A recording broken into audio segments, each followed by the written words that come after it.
नमस्कार किसान भाइयों, देसी मुर्गी पालन में आप सभी का स्वागत है। आज हम बात करने वाले हैं 50 मुर्गियों के बिजनेस प्लान की। इसमें हम देखेंगे कि 50 मुर्गियों का जो बिजनेस हमें शुरू करना है, 50 मुर्गियों का फार्म हमें शुरू करना है, तो किस तरह से शुरुआत करनी है, कितना खर्च आएगा, छोटा शेड कैसे बनाना है और किस तरह यह बिज़नेस प्रॉफिटेबल करना है। क्योंकि हमारे चैनल से जो लोग जुड़ रहे हैं उनकी यही मांग रहती है कि सर छोटे पैमाने से हमें शुरू करना है और शुरुआत में हमें यही पता नहीं होता है कि इसे कैसे शुरू करना है, कितनी इन्वेस्टमेंट रहती है, क्या केयर लेनी है। तो हम इस वीडियो में ऊपर ऊपर की मोटी मोटी बातें देखेंगे कि फर्स्ट टाइम जो लोग यह बिज़नेस करना चाहते हैं, 50 मुर्गियों से शुरुआत करना चाहते हैं, तो कैसे शुरुआत करें और क्या क्या बातों का ध्यान हमें रखना है। तो इसमें 3 इम्पॉर्टेंट बातें हमें ध्यान रखनी है। पहले तो हमें एक छोटा लो कॉस्ट शेड बनाना है। इस वीडियो में आप देखेंगे कि छोटा शेड कैसे बनाना है। और उसी तरह दूसरा है, हमें चूज़े खरीदने हैं, उसके लिए जो इन्वेस्टमेंट लगने वाली है। और तीसरी महत्वपूर्ण बात रहती है वो उनका फीडिंग। तो इनके ऊपर हम देखते हैं कि तीनों बातें हमें कैसे मेंटेन करनी है और 50 मुर्गियों से कितना तकरीबन प्रॉफिट हमें हो सकता है। सबसे पहले तो छोटा शेड बनाना है। 50 मुर्गियों से हमें शुरुआत करनी है तो 10 बाय 10 का शेड बनाना पड़ेगा। क्योंकि यह शेड बहुत छोटा और लो कॉस्ट हमें बनाना है, तो खाली आपको 5 फीट हाइट की जाली लेनी है और उसके ऊपर आपको मेटल शीट या पतरा डालना है। तो ये दोनों आपको खर्च आने वाला है और इसका खर्च तकरीबन 10,000 रुपये तक आएगा। तो इसमें जाली जो है आपको तकरीबन 3,000 तक जाली आ जाएगी और बाकी बचे 7,000 में आपको ऊपर ढकने के लिए मेटल शीट या पतरा आएगा और साथ में थोड़ा दरवाजे का खर्च है। तो ये टोटल 7,000। तो ऐसे 10,000 में आपको पूरा मटेरियल परचेस करके आपका 10 बाय 10 का छोटा शेड, जिसकी हाइट तकरीबन 5-6 फीट की आप रख सकते हैं। तो ऐसा एक अच्छा शेड जो कि आपको गर्मी होगी, सर्दी होगी या बरसात के मौसम में मुर्गियों को बचा सकता है। तो इस तरह का शेड आपको पहले बनाना है। उसके बाद आपको देखना है कि अपने एरिया में सबसे अच्छे चूज़े कहाँ पे मिलते हैं।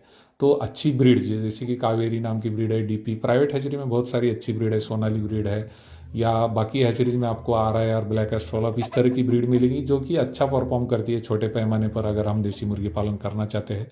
इनका वेट भी अच्छा गेन होता है और अंडा उत्पादन भी बहुत बढ़िया मिलता है।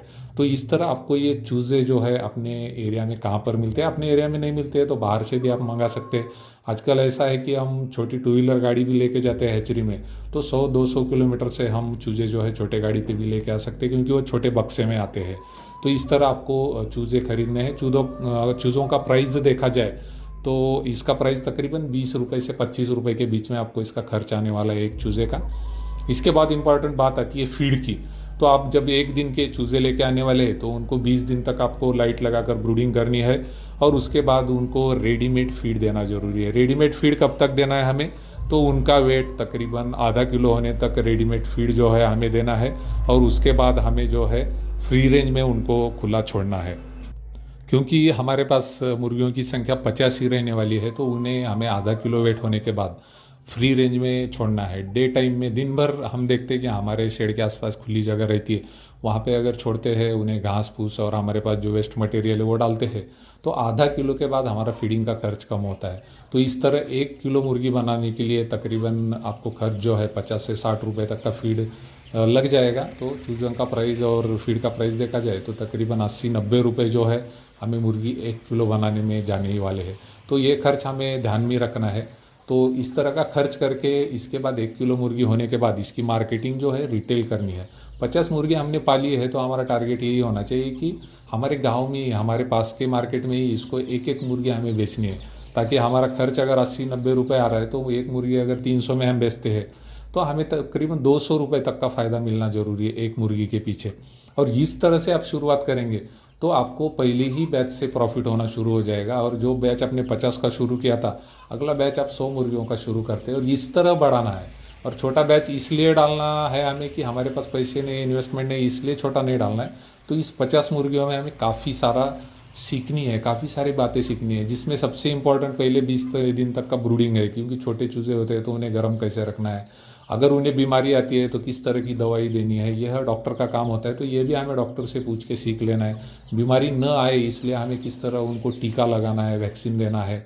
तो यह बातें हमें पहले बैच में सीखनी है और पहला बैच इसीलिए छोटा रखना है कि हर एक बात प्रॉपरली सीख लेते हैं हम, तो हमारा बिजनेस जो है मुर्गी पालन का हम कितने भी बड़े पैमाने पे आगे चल के कर सकते हैं। तो मुझे लगता है कि जिन लोगों को छोटे पैमाने पे शुरू करना है, इन्हें ये अच्छे से बातें सभी समझ में आई होगी। तो बिल्कुल आप जल्द से इस काम में लग जाइए। सभी को शुभकामनाएं। धन्यवाद।